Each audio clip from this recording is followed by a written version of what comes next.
Hello students, welcome back to my channel. ನಮ್ಮ ಇಡೀ team ನಿಮಗೋಸ್ಕರ ಕೆಲಸ ಮಾಡ್ತಿದೆ. ನಿಮ್ಮ ಒಂದು ಸಬ್ಸ್ಕ್ರಿಪ್ಷನ್ನು ನಮಗೆ ರಿಯಲ್ ಮೋಟಿವೇಶನ್ ಇದೆ. ಹಾಗಾಗಿ ಸಬ್ಸ್ಕ್ರೈಬ್ ಮಾಡಿ, ಶೇರ್ ಮಾಡಿ, ಇಷ್ಟ ಆದರೆ ಲೈಕ್ ಮಾಡಿ, ಈ ಚಾನಲ್ನ ಎನ್ಕರೇಜ್ ಮಾಡಿ. ನಾವು let us start actual syllabus. ನಾವು ಲಾಸ್ಟ್ ವಿಡಿಯೋದಲ್ಲಿ ಓಮ್ಸ್ ಲಾವರೆಗೂ ನೋಡಿದ್ವಿ. ಈಗ ರೆಸಿಸ್ಟೆನ್ಸ್ ಬಗ್ಗೆ ನೋಡೋಣ. Resistance is A property of a conductor to resist the flow of charges through it ಅಂತ ಹೇಳಿದ್ರೆ, ಎಲೆಕ್ಟ್ರಿಸಿಟಿ ಕಂಡಕ್ಟ್ ಮಾಡೋಕ್ಕೆ ತುಂಬ ಮಟೀರಿಯಲ್ಸ್ ಇದೆ ಅಲ್ವಾ. ಕಾಪರ್ ಇದೆ, ಗೋಲ್ಡ್ ಇದೆ, ಸಿಲ್ವರ್ ಇದೆ, ಅಲ್ಯೂಮಿನಿಯಂ ಇದೆ, ರೈಟ್.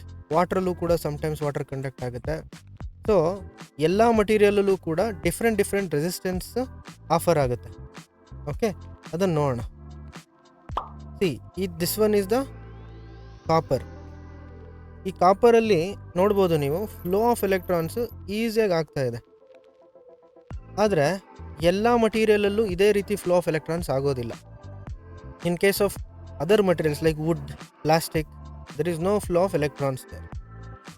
ಅರ್ಥ ಆಯ್ತಾ? ಚಾರ್ಜಸ್ಸಲ್ಲಿ ಫ್ಲೋ ಆಗೋದಿಲ್ಲ.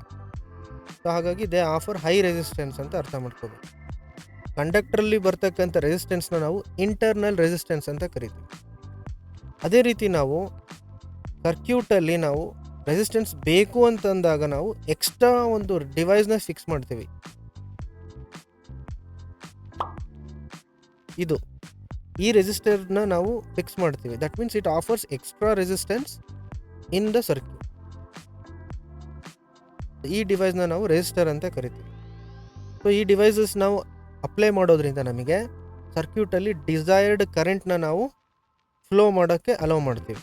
ಎಷ್ಟು ಬೇಕು ಅಷ್ಟು ಮಾತ್ರ ಕರೆಂಟು ಫ್ಲೋ ಆಗುತ್ತೆ. ಇಲ್ಲಿ ನೋಡಿ, ಬಲ್ಬ್ ಇದೆಯಲ್ವಾ, ಈ ಬಲ್ಬು ಕೂಡ ರೆಸಿಸ್ಟರ್ ಥರನೇ ಆ್ಯಕ್ಟ್ ಮಾಡುತ್ತೆ.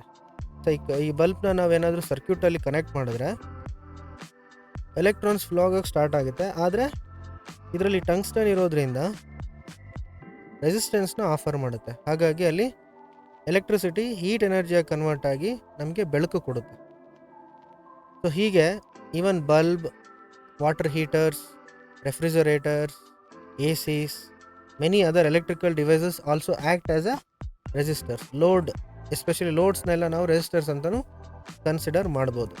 ಇವೆಲ್ಲ ಎಕ್ಸ್ಟರ್ನಲ್ ರೆಸಿಸ್ಟರ್ಸ್. ಓಕೆ, ನಮಗೆ ಕಂಡಕ್ಟ್ರಲ್ಲೇ, ವಯರಲ್ಲೇ ಬರ್ತಕ್ಕಂಥ ರೆಸಿಸ್ಟೆನ್ಸ್ನ ನಾವು ಇಂಟರ್ನಲ್ ರೆಸಿಸ್ಟೆನ್ಸ್ ಅಂತ ಕರಿತೀವಿ. ಈಗ ನೆಕ್ಸ್ಟ್ ನಿಮಗೆ ವರ್ಚುವಲ್ ಲ್ಯಾಬಲ್ಲಿ ರೆಸಿಸ್ಟೆನ್ಸ್ ಎಷ್ಟು ಇಂಪಾರ್ಟೆಂಟ್ ಒಂದು ಸರ್ಕ್ಯೂಟಲ್ಲಿ ಅನ್ನೋದನ್ನು ತೋರಿಸ್ತೀವಿ. ರೆಸಿಸ್ಟೆನ್ಸ್ ಇಲ್ಲದೇ ಇದ್ದರೆ ಸರ್ಕ್ಯೂಟಲ್ಲಿ ಏನಾಗುತ್ತೆ, ಇದ್ದಾಗ ಏನಾಗುತ್ತೆ ಅಂತ ತೋರಿಸ್ತೀನಿ. ಕರೆಕ್ಟಾಗಿ ಅಬ್ಸರ್ವ್ ಮಾಡಿ. ಓಕೆ, ಈಗ ವರ್ಚುವಲ್ ಲ್ಯಾಬಲ್ಲಿ ನಿಮಗೆ ಈಗ ನೋಡಿ, ಇದು ರೆಸಿಸ್ಟರ್ ಅಲ್ವಾ. ಫಸ್ಟ್ ಈಗ ಹಾಕೋದು ಬೇಡ, ಫಸ್ಟ್ ಒಂದು ಸರ್ಕ್ಯೂಟ್ ಮಾಡೋಣ. ಈ ಸರ್ಕ್ಯೂಟಲ್ಲಿ ವೋಲ್ಟೇಜ್ ಎಷ್ಟಿದೆ? 9 ವೋಲ್ಟ್ಸ್ ಇದೆ. ಬಲ್ಬ್ದು ರೆಸಿಸ್ಟೆನ್ಸ್ ಎಷ್ಟಿದೆ? 10 ಓಮ್ಸ್ ಇದೆ. ನಾನು ಸ್ವಿಚ್ ಆನ್ ಮಾಡಿದ್ರೆ ನಿಮಗೆ ಕರೆಂಟ್ ಎಷ್ಟಿರುತ್ತೆ ಮತ್ತು ವೋಲ್ಟೇಜ್ ಎಷ್ಟಿರುತ್ತೆ ಅಂತ ನೋಡೋಣ. ಕರೆಂಟ್ ಎಷ್ಟಿರುತ್ತೆ ಸರ್ಕ್ಯೂಟಲ್ಲಿ? 0.9 ಆ್ಯಂಪ್ಸ್. ಅದೇ voltage across the circuit is 9 volts. ನಿಮಗೆ ಬಲ್ಬ್ ಇಷ್ಟು ಗ್ಲೋ ಆಗ್ತಾ ಇದೆ. ಇವಾಗ ನಾವು ಈ ರೆಸಿಸ್ಟರ್ನ ನಾವು ಇಂಟ್ರೊಡ್ಯೂಸ್ ಮಾಡೋಣ ಈ ಸರ್ಕ್ಯೂಟಲ್ಲಿ. ಅವಾಗ ಏನು ಚೇಂಜಸ್ ಆಗುತ್ತೆ ನೋಡೋಣ. ಸರ್ಕ್ಯೂಟ್ನ ಬ್ರೇಕ್ ಮಾಡಿಬಿಟ್ಟು ಈ ಮಧ್ಯದಲ್ಲಿ ಇಂಟ್ರೊಡ್ಯೂಸ್ ಮಾಡೋಣ.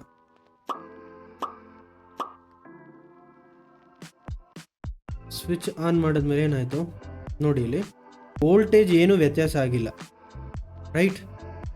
ವೋಲ್ಟೇಜ್ ಇಷ್ಟ ಇದೆ, 9 ವೋಲ್ಟ್ಸ್ ಇದೆ. ಆದರೆ ಕರೆಂಟ್ ಫ್ಲೋನಲ್ಲಿ ಆಗಲೇ ನಮಗೆ ಎಷ್ಟಿತ್ತು? 0.9 ಆ್ಯಂಪ್ಸ್ ಇತ್ತು. But now it has been reduce to 0.45 amps. ಯಾಕೆ?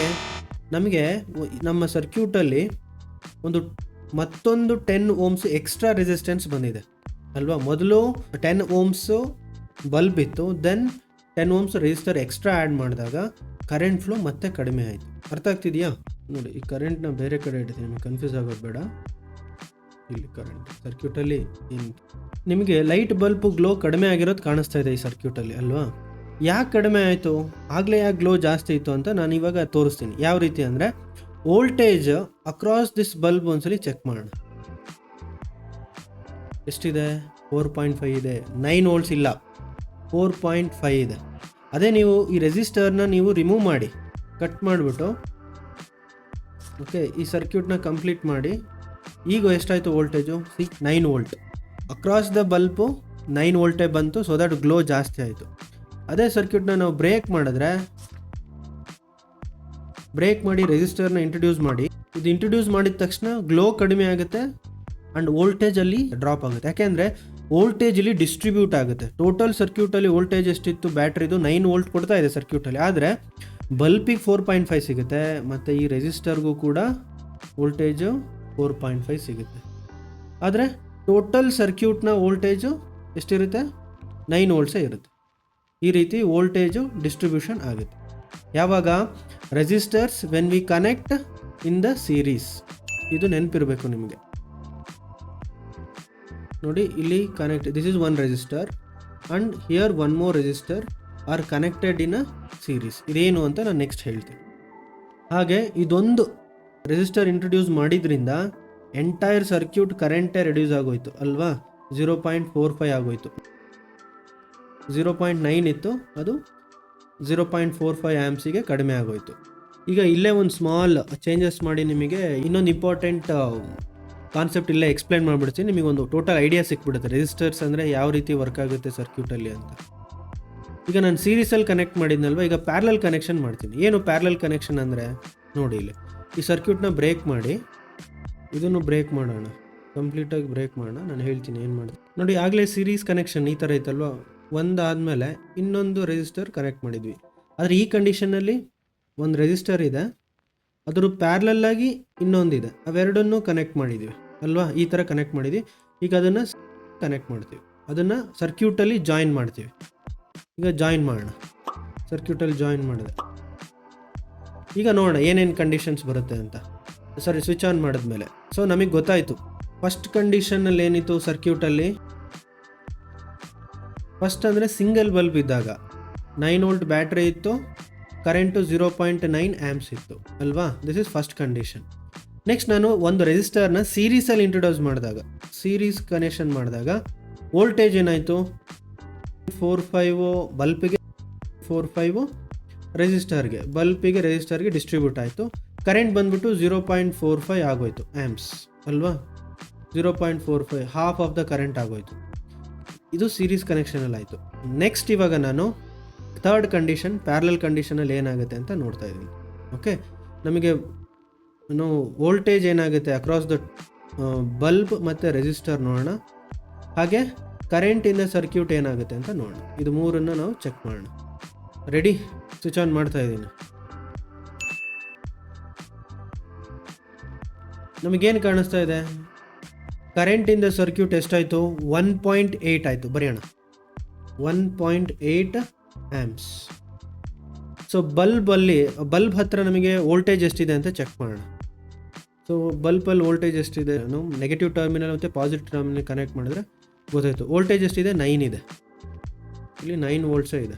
ಅದೇ ರೀತಿ ರೆಸಿಸ್ಟರ್ ಹತ್ರ ಎಷ್ಟಿದೆ ವೋಲ್ಟೇಜ್ ಅಂತ ಚೆಕ್ ಮಾಡೋಣ. ಲೆಫ್ಟಲ್ಲಿ ಒಂದು, ರೈಟಲ್ಲಿ ಒಂದು ಇಟ್ಟರೆ ಅಗೈನ್ 9 ವೋಲ್ಟ್ಸ್. ಸೊ ಇದಿಷ್ಟು ಪ್ಯಾರಲಲ್ಲಿ ಆಗಿರತಕ್ಕಂಥ ಚೇಂಜಸ್ಸು. ಸೀರೀಸಲ್ಲಿ ಆಗಿದ್ದು ಇದು ಚೇಂಜಸ್ಸು. ವೋಲ್ಟೇಜ್ ಡ್ರಾಪ್ ಆಯಿತು, ಕರೆಂಟು ಕೂಡ ಡ್ರಾಪ್ ಆಯಿತು ಅಲ್ವಾ? 0.45ಗೆ ಡ್ರಾಪ್ ಆಯಿತು. ಬಟ್ ಇಲ್ಲಿ ನೋಡಿ, ವೋಲ್ಟೇಜ್ 9 ವೋಲ್ಟ್ಸ್ ಏನು ಬ್ಯಾಟ್ರಿದು ಟೋಟಲ್ ಸಪ್ಲೈ ಆಫ್ ಏನು 9 ವೋಲ್ಟ್ ಇದೆ ಅದೇ ಇದೆ ಎರಡೂ ಒಂದು ರೆಸಿಸ್ಟರ್ಸ್ ಮಧ್ಯೆ. ಮತ್ತು ಕರೆಂಟ್ ನೋಡಿದ್ರೆ ಜಾಸ್ತಿ ಆಗಿದೆ, 1.8 ಆ್ಯಮ್ಸ್ ಅಲ್ವಾ? 0.9 ಆ್ಯಮ್ಸ್ ಇತ್ತಲ್ವ ಫಸ್ಟು. ಇದು ಪ್ಯಾರಲಲ್ ಕನೆಕ್ಷನ್ ಮಾಡಿದ್ದಕ್ಕೆ ಕರೆಂಟ್ ಜಾಸ್ತಿ ಆಯಿತು. ಈ ರೀತಿ ಎಲ್ಲ ಯಾಕೆ ಆಗುತ್ತೆ ಅಂತ ಇವಾಗ ನಾವು ಕಲಿತೀವಿ. ರೆಸಿಸ್ಟೆನ್ಸಲ್ಲಿ ಪ್ಯಾರಲಲ್ ಕನೆಕ್ಷನ್ಸ್ ಮತ್ತು ಸೀರೀಸ್ ಕನೆಕ್ಷನ್ಸ್ನ ಅದನ್ನು ಡೀಟೇಲಾಗಿ ನೋಡೋಣ. ಹಾಗೆ ಇಲ್ಲಾಗಿರೋ ಸ್ವಲ್ಪ ಚೇಂಜಸ್ನ ಇನ್ನೊಂದು ಸ್ವಲ್ಪ ಡೀಟೇಲಾಗಿ ಒಂದ್ಸಲ ಎಕ್ಸ್ಪ್ಲೇನ್ ಮಾಡ್ತೀನಿ. ಓಕೆ, ಇಲ್ಲಿ ನೋಡಿ, ನನಗೆ ಗೊತ್ತಾಯಿತು potential difference across the resistor is 9 volts, here across the bulb is also 9 volts ಅಲ್ವಾ? ಕಾಣಿಸ್ತಾ ಇದೆ. ಹಾಗೆ ಟೋಟಲ್ ಸರ್ಕ್ಯೂಟ್ದು ಏನಾಗುತ್ತೆ ವೋಲ್ಟೇಜು? ಇಲ್ಲಿಂದ ಇಲ್ಲಿಗೆ 9 ವೋಲ್ಟ್ಸೇ ಇರುತ್ತೆ. ಸೊ ದಟ್ ಪ್ಯಾರಲಲ್ ಕನೆಕ್ಷನಲ್ಲಿ ನನಗೆ ವೋಲ್ಟೇಜ್ ಡ್ರಾಪ್ ಆಗೋದೇ ಇಲ್ಲ. ಮತ್ತು ನಮಗೆ ಕರೆಂಟ್ ಜಾಸ್ತಿ ಆಗೋಕ್ಕೆ ಕಾರಣ ಏನು? According to Ohm's law, V is equal to IR. ನಮಗೆ ಕರೆಂಟ್ ಜಾಸ್ತಿ ಆಗಿದೆ ಅಲ್ವಾ? I is equal to V/R ಆಗುತ್ತೆ, ರೈಟ್? R ಈ ಕಡೆ ಬಂದಾಗ ನಮಗೆ ಕರೆಂಟ್ ಜಾಸ್ತಿ ಆಗಿದೆ ಅಂದರೆ ರೆಸಿಸ್ಟೆನ್ಸ್ ಏನಾಗಿರಬೇಕಿತ್ತು? ಕಡಿಮೆ ಆಗಬೇಕಿತ್ತು. ಹಾಗಾಗಿ ಈ ಸರ್ಕ್ಯೂಟಲ್ಲಿ 2 ರೆಸಿಸ್ಟರ್ಸ್ ಇದ್ರೂ ಕೂಡ ನಮಗೆ ರೆಸಿಸ್ಟೆನ್ಸ್ ಕಡಿಮೆ ಆಗಿದೆ, ಹಾಗಾಗಿ ಕರೆಂಟ್ ಜಾಸ್ತಿ ಆಗಿದೆ. ಹಾಗಾದರೆ ಪ್ಯಾರಲಲ್ ಕನೆಕ್ಷನ್ಸಲ್ಲಿ ರೆಸಿಸ್ಟೆನ್ಸ್ ಏನಾಗುತ್ತೆ, ಕಡಿಮೆ ಆಗುತ್ತೆ. ಸೀರೀಸ್ ಕನೆಕ್ಷನ್ಸಲ್ಲಿ ರೆಸಿಸ್ಟೆನ್ಸ್ ಆಫ್ ದ ಸರ್ಕ್ಯೂಟು ಜಾಸ್ತಿ ಆಗುತ್ತೆ. ಈ ಥರದ್ದು ಒಂದು ಡಿಫ್ರೆನ್ಸು ನಿಮಗೆ ಗೊತ್ತಿರಲಿ. ಅಷ್ಟೇನಾ? ಇಲ್ಲ. ಕರೆಂಟ್ ಇನ್ ದ ಸರ್ಕ್ಯೂಟು ಎಲ್ಲ ಕಡೆ ಸೇಮ್ ಇದೆಯಾ ಅದು ಚೆಕ್ ಮಾಡೋಣ. ಇಲ್ಲಿ ಈಗ 1.8 ಇದೆ. ಈಗ ಕರೆಂಟ್ ಇಲ್ಲಿಂದ ಬಂತು 1.8 1.8 1.8 ನೋಡಿ, ಇಲ್ಲಿ 0.9 ಸ್ಪ್ಲಿಟ್ ಆಯಿತು. ಹಾಫ್ ಆಫ್ ದ ಕರೆಂಟ್ 1.8ಅಲ್ಲಿ ಹಾಫು 0.9 ಆ್ಯಮ್ಸ್. ಹಾಗೆ 1.8 ಇಲ್ಲಿತ್ತು, ಮತ್ತು ಈ ಕಡೆನೂ ಕೂಡ 0.9 ಆ್ಯಮ್ಸ್ ಸ್ಪ್ಲಿಟ್ ಆಗಿದೆ.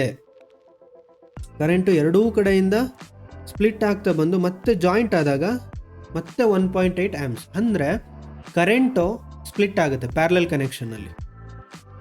ಓಕೆ, ಇದೇನು ಅಂತ ಸಪ್ರೇಟಾಗಿ ಸ್ಟಡಿ ಮಾಡೋಣ. ಫಾರ್ ಸೀರೀಸ್ ಕನೆಕ್ಷನ್ಸ್ ಏನಾಗುತ್ತೆ, ಪ್ಯಾರಲಲ್ ಕನೆಕ್ಷನ್ಸ್ ಏನಾಗುತ್ತೆ ಅಂತ ಸಪ್ರೇಟಾಗಿ ಸ್ಟಡಿ ಮಾಡೋಣ.